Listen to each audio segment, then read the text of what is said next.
The driver's license restoration appeal process is long and complex, and I could sit here for about an hour, which I'm sure the viewer would just love, but to break it down into simple and short components, the process goes like this.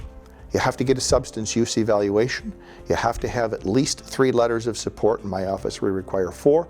You have to fill out some other documents. They're filed with Lansing. You wait for a hearing date.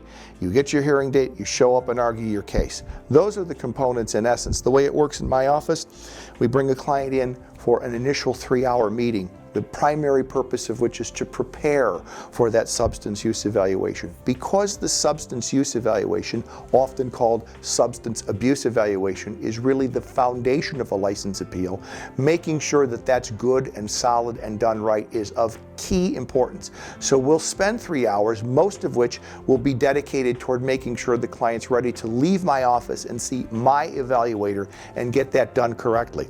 I will go over with the client what the letters of support need to say. I will provide a template and some examples.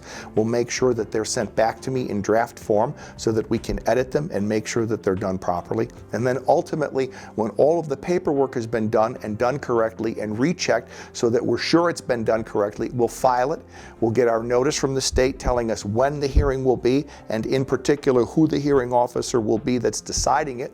And ultimately then, we'll wait for that day to roll up. We'll prepare for the hearing the day before, preparing by talking about the hearing officer that will be deciding the case, what he or she's going to ask, what I'm going to ask, so the client knows that he or she's going in to tell the truth, so that you're ready for that, and we'll go in, present our case. The bottom line, of course, always is that if we're going in to tell the truth, this isn't nearly as scary as if we're trying to memorize a bunch of BS details.